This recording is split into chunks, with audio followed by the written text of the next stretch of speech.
Stephen barely contained his tears as he stared out the window at the policeman who'd pulled him over.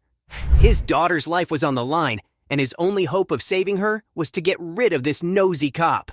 "We should do this again when Mom gets home from her business trip, right?" Stephen grinned down at his teenage daughter, Carla. "Definitely," Carla replied. "She'll love the performer with the poodles." Father and daughter exited the carnival. They'd had a great day and planned to spend their Saturday evening watching a movie. They had a friendly argument about which movie to watch as Ma approached the car. "Spy movies are lame, Dad," Carla said. "I want to watch a comedy or the newest superhero movie." Stephen sighed. "Not another superhero movie. What about an action movie?" "Change of plans. Neither of you will be watching movies tonight," said a man with a gruff voice. Stephen turned toward the voice and looked into the barrel of a gun. The strange man grabbed Carla. "We're going for a ride, just the three of us. You," he gestured to Stephen, "get behind the wheel." Stephen's heart thumped like a drum. He met Carla's gaze and saw how frightened she was. But what could Stephen do? The man had a gun. "You can have the car," Stephen said. "I don't want your car." The man opened the back door and shoved Carla inside. "I need a ride home to Baltimore. Take me there and I'll let you and your daughter go. Refuse and you'll never leave this parking lot alive." "Okay." Stephen raised his hands. He had no option but to comply with the threatening man, so he climbed behind the wheel and started the car. "There we go. Nice and easy," the gunman said from the back seat. He told Stephen the address where he should go in Baltimore. "And remember, so long as you do what I say, nobody is going to get hurt." Stephen's hands were slick with sweat as he navigated through Washington, D.C. He avoided the most congested roads and soon was on the road to Baltimore. It wasn't far, and he hoped he'd soon be able to drop this crazy man off and escape with Carla. God, he couldn't believe this was happening. Stephen looked into the rearview mirror and his heart clenched at the sight of Carla's fear-stricken face. She'd barely made a sound all this time, but Stephen could see she was on the verge of tears. Stephen swore when he turned his gaze back to the road ahead. The police had set up a roadblock. "Pull over," the gunman said. "I didn't get this far just to be caught by the cops." Stephen quickly complied. He was almost overcome by joy. The man was leaving, and now he and Carla would be safe. The gunman had other plans. Once Stephen pulled over, the man ordered him to open the trunk. "Me and your girl will ride in the trunk from this point where it's nice and safe." The gunman glared at Stephen. "If you do anything stupid like signal those cops, I'll kill your daughter. Please," Carla whimpered. She looked pleadingly at Stephen, but what choice did he have? The gunman was insane, a hardened criminal, or both. He didn't want to lock his daughter up in the trunk with him, but if he refused, Stephen didn't even want to imagine what would happen then. "Be strong, Carla," Stephen said as he popped the trunk. "Everything will be okay." Carla's face crumpled as she finally gave in to her fear. Her shoulders heaved as she began to sob. Stephen reached for her, but the gunman pointed the gun at him. "Back off," he barked. "Nothing's going to happen to her unless you mess up." A few minutes later, Stephen drove toward the roadblock with a prayer on his lips. "Don't pull me over! Don't pull me over!" he muttered. The cop standing in the road waved at the car 2 places ahead of him to carry on driving. The cop also waved through the next car. Stephen was beginning to think he and Carla might survive this night, but then the cop waved him off to the side. "I was going to let you go, but now you got the cops involved." For a few desperate seconds, Stephen considered ramming his foot down on the gas and speeding away. Then common sense kicked in. He wouldn't get far if he tried to escape the cops, and the crazy gunman would instantly know something was wrong. Stephen pulled over, and a moment later, a different policeman appeared at his window. Stephen had already taken his license and registration papers out and thrust them toward the policeman before he could ask for them. "Looks like you're in a hurry." The policeman looked at him suspiciously. "Just trying to get home, officer." "Well, this shouldn't take long, sir." The policeman glanced through his papers. He then peered into the back seat. "Everything seems fine so far. Open the trunk and you'll soon be on your way." Stephen's mouth dried up. He cleared his throat and tried to think of a convincing reason to refuse the officer's request. The gunman could probably hear everything from the trunk, and Stephen would have to choose his words carefully. "Sir, is everything okay?" Tears spilled from Stephen's eyes and ran over his cheeks. "Please, no," he whispered. I... The officer was alert now. He glanced at the car thoughtfully as a second officer appeared behind him. "Open the trunk, now," the second officer ordered. Rick had served as a police officer for 10 years. His hard work and good instincts earned him several promotions during that time. Right now, his instincts told him something was very wrong with the man crying in the car. He raised his hand and signaled to James, his fellow officer, to keep quiet. He then took out his notebook and wrote down a message for the driver. "Is somebody in the trunk?" The driver whimpered as he read the note. It was all the confirmation Rick needed, but he still waited for the man to write his reply. "Yes," he scrawled beneath Rick's question. Rick wrote another 2 questions. "Is the person armed? Is there somebody with them?"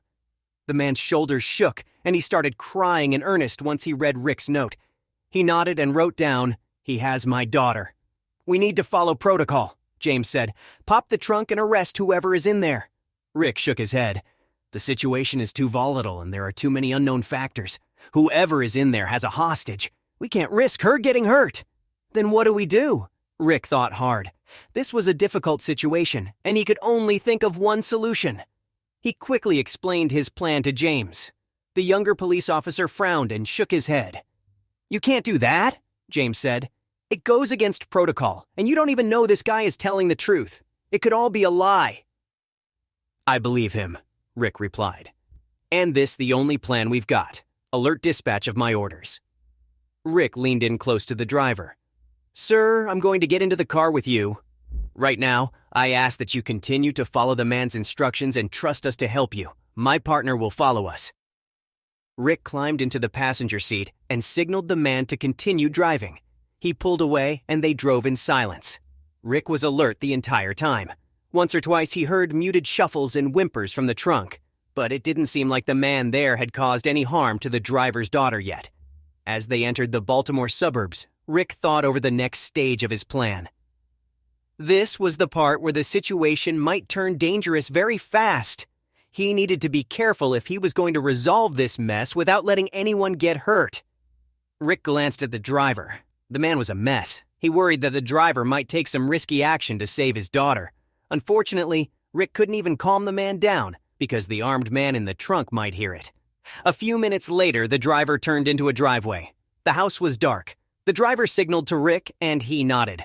This must be the place where he was supposed to stop. Rick and the driver exited the vehicle, then Rick signaled to the man. Rick lowered himself to the ground and climbed under the car. He drew his service weapon and tilted his head to see the gunman's feet once he climbed out. The hair on the back of his neck prickled as he watched the driver circle around to open the trunk. Rick knew his timing would have to be perfect. Steven's fingers shook as he popped the latch on the trunk. He was terrified of what he might find in there and what might happen next. The gunman burst out when the trunk was open and dragged Carla out behind him. The look on his daughter's face broke Steven's heart. Her cheeks were streaked with tears, but her eyes were glazed over now, as though she'd shut down. "I did what you asked," Steven said. "Now let her go." The gunman sneered. "How stupid do you think I am?" Steven looked on in horror as the gunman tightened his grip on Carla and wheeled around.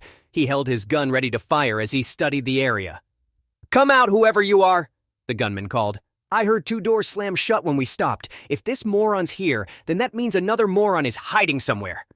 "No, there's nobody else here," Steven said. "That was me. I closed the door twice because I didn't do it properly the first time." "Liar!" The gunman raised his weapon. "If your friend doesn't come out, your daughter gets it." Steven felt the world crumbling around him. His situation was impossible. There were no correct choices here. He was starting to think that nothing he did would save Carla. His daughter would die, and he'd have to watch it, knowing he was helpless to save her. "Okay," the policeman called from his hiding spot beneath the car. "I'm gonna come out nice and slowly. Just keep calm."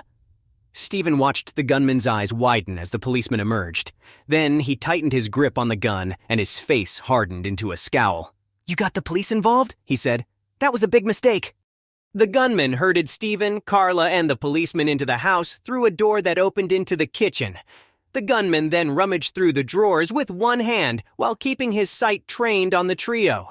Eventually, he pulled out a package of cable ties and secured the trio to the dining room chairs. "You ruined everything, man," he said as he tightened Steven's bonds. "I was going to let you go, but now you got the cops involved. I ought to pop you." "Your life is over if you do that," the policeman said. "My backup will be here any minute." The gunman let out a cry of rage. He shoved the policeman so hard that he fell over in his chair. Then the gunman raced out of the kitchen. "Are you okay?" Stephen asked the policeman. Before he could reply, the hostages heard a loud crash echo through the house. Stephen thought his eyes must be deceiving him when an elderly lady brandishing a shovel entered the kitchen. "More intruders! I'll knock your heads just like I did to your friend!" she cried and rushed toward them with her shovel held high. "No, we're hostages!" Stephen yelled. "This man on the floor is a police officer!" The elderly lady lowered her shovel and peered at the policeman. Once she saw Stephen was telling the truth, she quickly untied them all. While Stephen embraced Carla, the old lady led the policeman to the gunman she'd knocked unconscious. Rick immediately removed his gun and handcuffed the man. While they waited for Rick's backup to arrive, the elderly lady told them she'd recently moved into the house. She'd purchased it cheaply because it belonged to a thief imprisoned for life. Rick then revealed that the roadblock was to try to apprehend a man who'd escaped from a courthouse holding cell. A few days later, Stephen and the elderly lady received medals for their bravery.